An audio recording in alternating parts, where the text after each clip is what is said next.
"Hey, you," he called, snapping his fingers as though summoning a bellhop. Conversations in the room faltered. A few assistants glanced over their shoulders, eyes wide. Crane tilted his head toward the espresso machine humming near the corner. "Be useful. Get me a coffee. Black. 2 sugars. Don't take all day." The room stilled. The woman he had barked at paused mid-step. She was a black woman in a simple navy blouse and charcoal slacks. Not dressed like the executives buzzing around the office, but not like someone who belonged to Crane's staff either. Her gaze flicked briefly toward the machine, then back to him. No movement. Jonathan Crane smirked, lips curling with the arrogance of a man who believed no one would ever deny him. "What's the matter? Machine too complicated for you?" he prodded. A few muffled chuckles bubbled up around the room. One junior associate bent her head quickly, pretending to shuffle papers, but her eyes betrayed the thrill of watching Crane put someone in their place. The woman said nothing. Instead, she took a slow step forward, not toward the coffee machine, but toward the wide office windows that framed the skyline like a painting. Her hands rested gently on the ledge, her posture calm, steady. Crane's brow furrowed. "Excuse me?" His voice sharpened. "I gave you an order. I don't repeat myself." Still, she didn't move. Her silence unsettled the rhythm of the office. Phones kept ringing at empty desks, but no one dared answer. The only sound was the hum of the espresso machine and Crane's growing impatience. "You heard him," muttered his assistant, a tall, thin man with slicked-back hair and a smirk. "Coffee, now, unless you want to be out of work before you even get started here."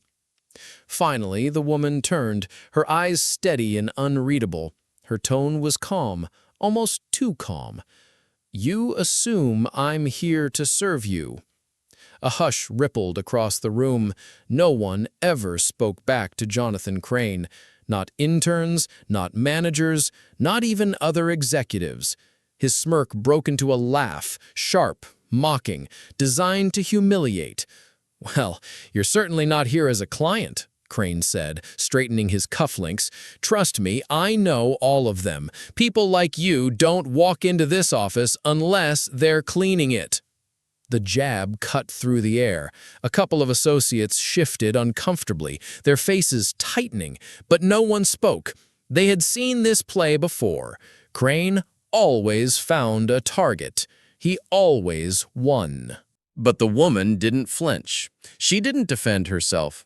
She let the insult linger, hanging there, heavier with each passing second. Crane's assistant snickered. "Better get used to this if you want to last." Crane waved his hand dismissively, already bored with the interaction. "Security will handle you. Don't waste more of my time. You're standing in my light." He returned to his desk, flipping open a folder as though she no longer existed. The woman lingered for a moment longer, then gave the faintest shake of her head, not of defeat, but of quiet disbelief. She turned and walked out of the office, the soft thud of the door closing behind her, echoing longer than it should have. And yet, she didn't leave the building.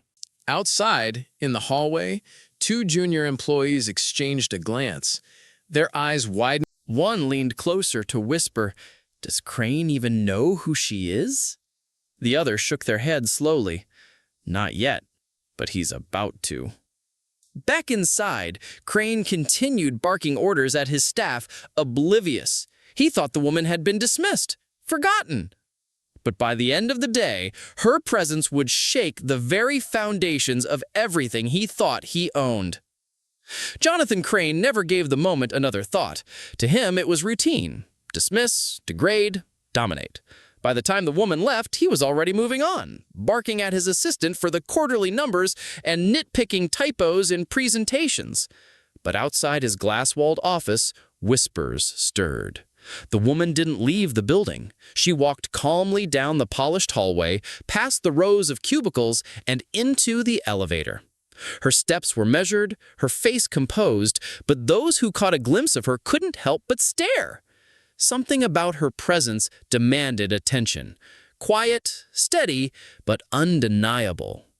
Downstairs, in the lobby, a cluster of employees huddled together. "That's her," one of them whispered, nodding toward the woman as she crossed to the far set of elevators, reserved for upper management. "I saw her name on the directory last week." "Impossible," another muttered, eyes wide. "If that's her, then Crane has no idea what he just did."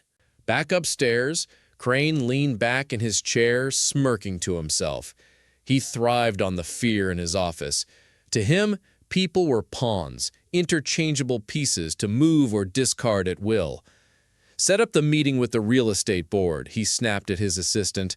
"This building is mine, and they'll remember who runs it."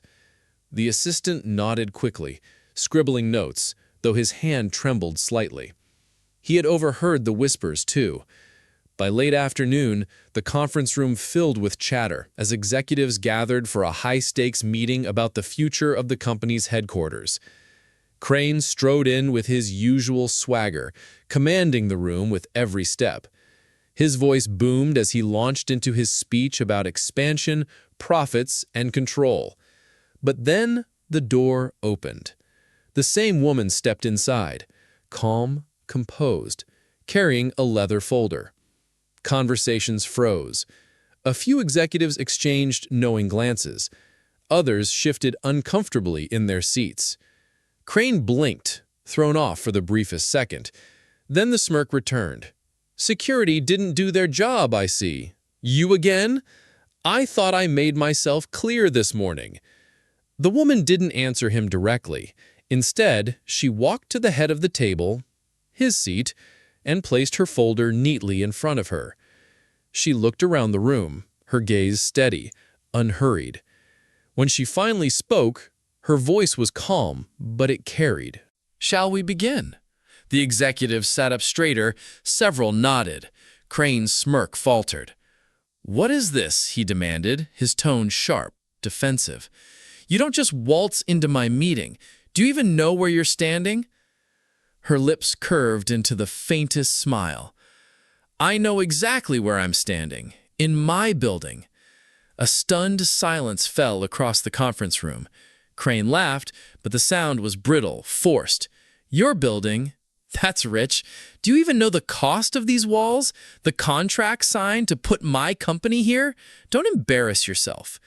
She opened her folder. Paperwork slid neatly across the table. Deeds, contracts, signatures that carried weight. Executives leaned in, scanning the documents, eyes widening with every line. "This property," she said evenly, "has been under new ownership for 6 months. All leases, including your company's, fall under my review. Every meeting, every event that takes place here happens with my approval." Crane's assistant paled. One of the executives cleared his throat.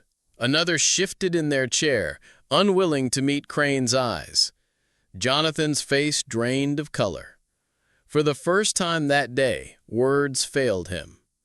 The woman looked directly at him, her calm gaze holding more authority than his booming voice ever had. "So, Mr. Crane," she said softly, "shall we continue with professionalism? Or would you prefer I fetch you that coffee first?" The room erupted, not with laughter, but with the collective release of tension that had been building all day. Some executives smiled faintly, others hid their smirks behind hands. Crane's jaw tightened. His arrogance had met a wall, and this time he couldn't snap his fingers to make it vanish. Jonathan Crane sat rigid in his chair, the color drained from his face. The folder on the table was no bluff. The papers bore signatures, seals, and legal weight. Each page carried the quiet authority of someone who didn't just talk about power, she owned it.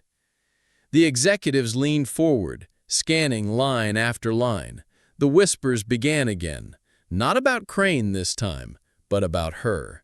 Heads turned, eyes sharpened, as realizations spread like fire through dry grass. One executive cleared his throat nervously. "Mr. Crane, perhaps we should allow her to clarify." Crane's fist tightened around his pen until it nearly snapped. "Clarify?" His voice cracked with forced laughter.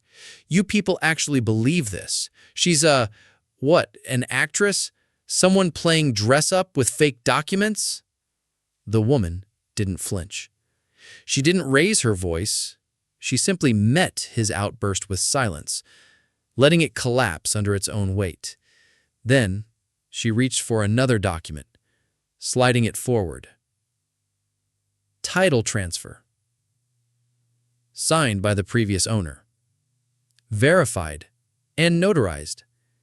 She tapped the seal gently with her fingertip. Your company's lease payments are directed here now. She slid another page across the polished table. My account. The assistant closest to Crane leaned over the document. His face paled further. He knew the numbers, the accounts. He had wired those payments himself. Sir, this matches our records. Crane's jaw clenched. His mask of control began to crumble. She leaned back in the chair, his chair, with a poise that spoke of someone who didn't need to shout to command a room. 6 months, she said calmly. 6 months, Mr. Crane, and you never bothered to look up who owned the walls around you. That's not confidence. That's negligence. The words stung. Executives shifted uncomfortably, their loyalty thinning. They had endured Crane's arrogance for years, but now they saw someone else. Someone who didn't need intimidation to hold power. Crane slammed his hand on the table. You think this little trick scares me? I built this company. I can buy and sell people like you without blinking. For the first time, her composure hardened. Her eyes sharpened. People like me? She repeated softly, her voice cutting deeper than a shout ever could. The room froze. She let the silence stretch, then continued. Do you know how many times I've heard that phrase? People like me? When I applied for internships, when I walked into boardrooms, when I signed my first deal, and do you know what every single person who said it has in common, Mr. Crane? He didn't answer. He couldn't. They're all standing where you are now, surprised, small, realizing too late that the world doesn't bend to their prejudice. The room was no longer on his side. The executives, once eager to appease him, now leaned toward her. Their eyes carried respect, even admiration. A few scribbled notes, not for Crane's plan, but for hers. Jonathan Crane's smirk, once his weapon, was gone. His hands fidgeted with the pen, tapping it against the table like a nervous child. He had mocked her in front of everyone, called her useful only for fetching coffee, and now she had turned the entire boardroom into her stage. Her gaze swept across the table, calm but firm. Gentlemen, ladies, she said, addressing the room with quiet command, we can proceed with this meeting 2 ways. We can waste time watching Mr. Crane fight battles he's already lost, or, she paused, letting the weight of her words sink in, or we can discuss the future, a future where this building, this company, operates with integrity, not arrogance. Several heads nodded. The tide had turned and Crane could feel it. But even as control slipped from his fingers, his pride clawed for a foothold. His voice dropped low, venomous. You think you've won because of a few signatures and a fancy title? You don't know who you're dealing with. Her eyes didn't waver. I know exactly who I'm dealing with, she said quietly. A man who underestimated me before he even knew my name. The words cut him deeper than the evidence on the table. And for the first time in years, Jonathan Crane realized he wasn't the predator in the room. The room buzzed with anticipation. The executives leaned closer, whispers darted back and forth. Because the real question wasn't whether she owned the building. That was already clear. The real question was, what else did she hold that Crane didn't see coming? The boardroom was silent, save for the faint hum of the espresso machine in the corner. The same one Jonathan Crane had pointed to earlier, when he snapped his fingers and demanded coffee. That small act of arrogance had lit the fuse. Now it burned to its end. She didn't rush.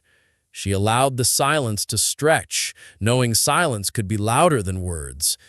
Then she pulled one last folder from her bag, thicker than the rest, its corners worn from use. "These," she said evenly, "are the projections, the future growth plans for this company under my ownership. Signed agreements, investor backing, partnerships already waiting to be activated. Everything you thought you controlled, Mr. Crane, has already been secured." The executive's eyes widened. They leaned in, scanning figures, graphs, signatures. Hope flickered in their expressions. Where Crane had led with fear, she offered direction. Crane shot to his feet. "You can't just waltz in here and—" "Sit down," one executive snapped. The voice was sharp, commanding, and it wasn't hers. It came from a man who had once bowed to Crane's every word. Now his patience had broken. Crane froze, stunned that his own board had turned. She continued, unshaken. "This building is mine. The land beneath it is mine. And as of last month, the voting shares you failed to notice shifting, they're mine too. Piece by piece, Mr. Crane, I've built something you never saw coming. And while you looked down on me, I was building above you." Gasps rippled across the table. She turned toward the executives, her voice steady. "You all have choices to make. You can cling to the sinking ship Jonathan Crane commands, or you can choose to work with me to rebuild, to thrive, to lead with integrity." One by one, the executives nodded. The choice wasn't difficult. Crane's face twisted, red with rage. "This is a trick, a setup. You don't belong here." His voice cracked, loud enough to echo against the glass walls. "You're nothing but—" "Careful," she interrupted softly. She didn't raise her voice, but the room seemed to lean in at her words. "You've already revealed enough about yourself today." Her calm composure was a mirror, reflecting every insecurity Crane had tried to bury. He opened his mouth, but nothing came. The words wouldn't form. For the first time in his career, Jonathan Crane had no audience willing to laugh at his cruelty, no board to back his arrogance, no walls he could truly claim as his own. The irony was sharp, undeniable. The woman he had mocked, the one he thought beneath him, didn't just belong here, she owned here. The lead executive cleared his throat, breaking the silence. "Mr. Crane," he said carefully, "you are hereby removed as acting CEO, effective immediately." Crane's knees buckled, and he sank back into his chair. His hands, once always in motion, fell limp at his sides. The woman didn't gloat, she didn't smile. She simply gathered her papers, stood with quiet dignity, and looked once more at the man who had mocked her. "Respect," she said gently, "isn't given by titles or money. It's earned. And you, Mr. Crane, never learned how." With that, she turned toward the door. The board members rose as she walked out, not because they were forced to, but because they chose to. Some clapped softly, others bowed their heads. The power in the room shifted, irreversibly. Out in the hallway, her assistant rushed to her side. "You did it," he whispered, awe in his voice. She gave a small shake of her head. "No," she said quietly, "we did it. Every time someone underestimated me, every time someone laughed, every time someone said, 'People like you,' they built this moment for me." The assistant smiled. "What now?" She glanced back at the boardroom doors. where Jonathan Crane still sat in silence, staring at the ruins of his arrogance. "Now," she said, her voice calm, steady, certain, "we build something they can never tear down." The camera of the moment seemed to pull back, revealing her walking down the long corridor, shoulders squared, eyes forward. And Jonathan Crane's words, the snap of his fingers, the mocking demand for coffee, would never be remembered as triumph. They would be remembered as the moment his empire began to fall. If you're moved by powerful, inspiring stories like this one, don't forget to subscribe and turn on notifications. We've got plenty more where that came from.